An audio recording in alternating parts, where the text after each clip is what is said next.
We're Timbila, and we're going to start with a song called Mucheka. Mucheka is a piece of spiritual cloth in Zimbabwe.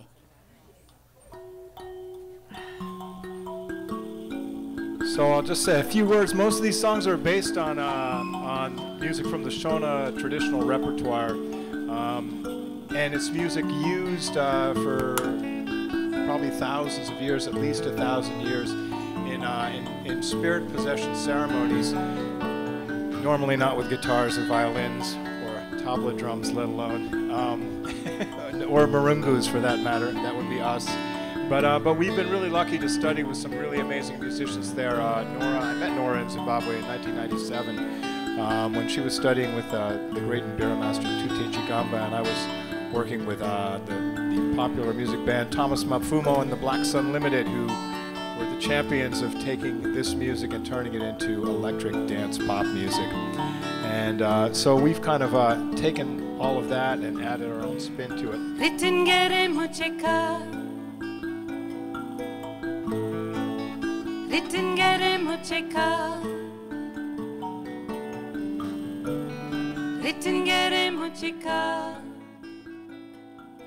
This one, though, is the one we're going to do now, named Salsa, is a more, it's on the more traditional end of what we do. And but we're playing it in this other tuning, which is called Gandanga, which I've heard all these different definitions of it. What was Chartwell's? It was something about terrorist, right? I mean, I've heard like heavy. It's dark. It's a darker kind of tuning. So songs that sound really pretty in the other tuning, when you play them in this tuning, it's this whole other vibe. And vice versa. You have a song that sounds quite melodious in this tuning, and then you play it in the other tuning, and it's Gandanga. Anyway, so this is Nema Musasa.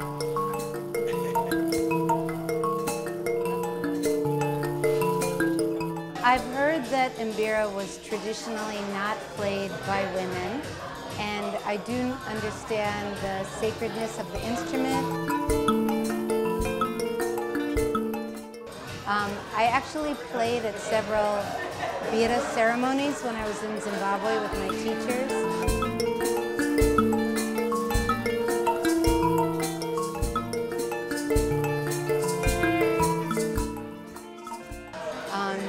But, you know, I believe now it's very common for women to play Mbira, even in Zimbabwe.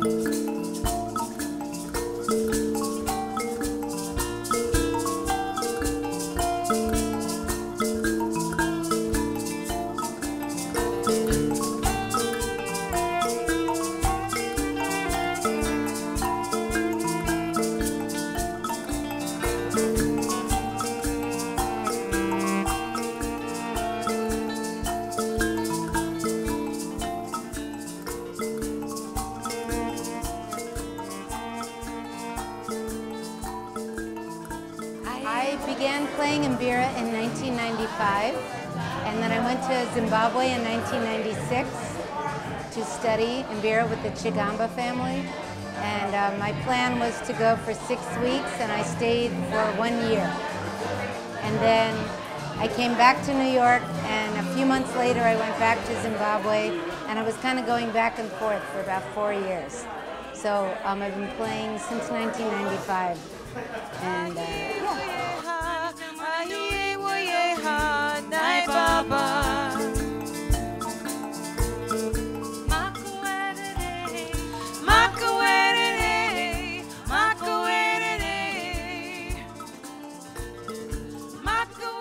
I met Nora Balaban about eight years ago, and she started teaching me these songs, and I've always been good with the harmonies, so I started coming up with harmonies to these traditional melodies.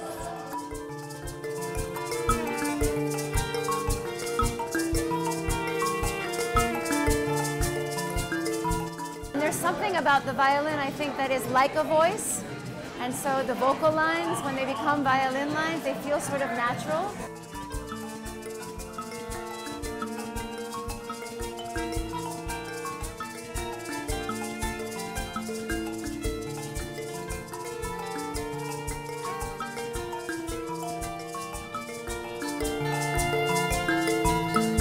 I learned it phonetically by ear, you know. I'm also a trained opera singer, So I would learn languages by ear and then I can sing them.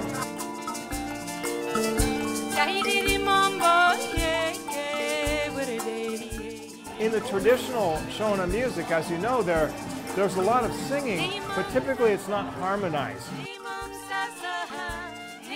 I ask, of course, someone what it means, and then I can convey the message and learn the songs that way. I've been playing the violin since I was a little kid, like 8 years old. I grew up listening to my father playing classical music on the violin, and I fell in love with it. So I trained classically, and then as I got older, I realized that there's violin in almost every culture on earth. And I became really enchanted with the folk music that the violin is a part of.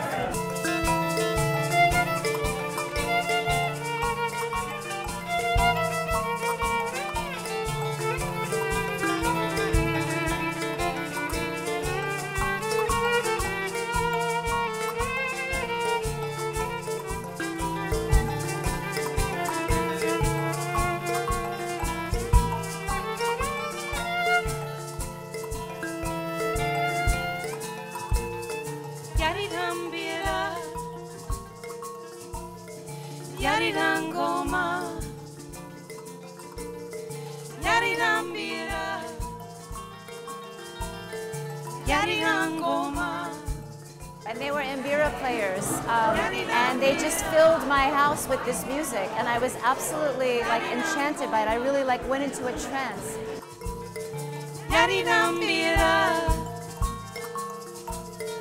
ngoma.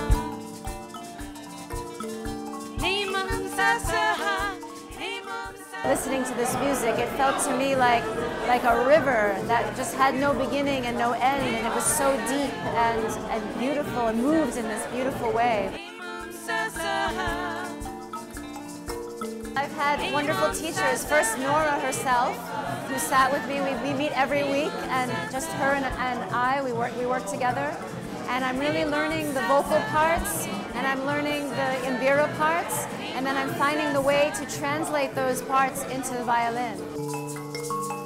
The music itself is very powerful. It moves people. It touches them. It touches their souls because it's so melodious, and the melodies are so wonderful.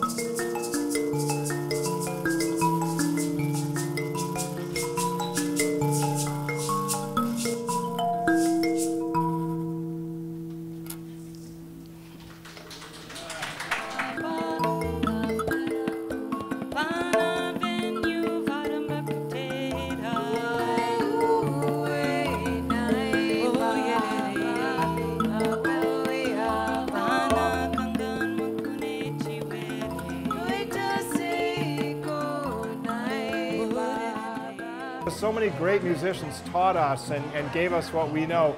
We shouldn't just play their music and not say anything about it. You know, we have to give people some sense of where this is coming from.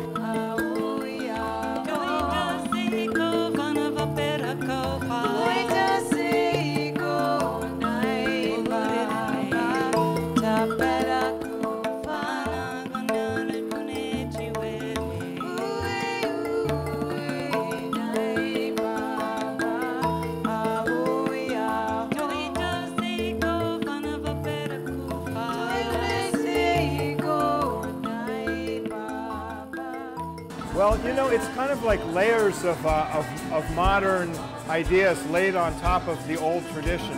I mean, the guitar itself, you know, when was the guitar first played that it was playing Mbira music? As far as I know, it was solo guitarists in Zimbabwe maybe back in the 30s.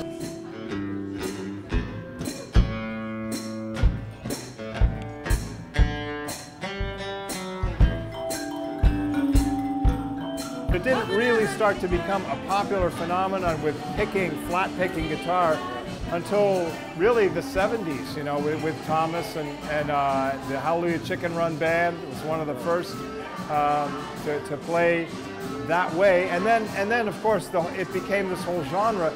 So I inherited that because I was a guitar player and I knew Mbira music and I loved the sound of it. And when I heard it played on guitar by the Blacks Unlimited, I was like, yes, this is something I need to know about, and I need to learn this, you know. Hi, I'm Banning Air with the band Timbila here in New York City, playing Shona music with a New York twist. And you're watching Zambezi Press. Affluence is power.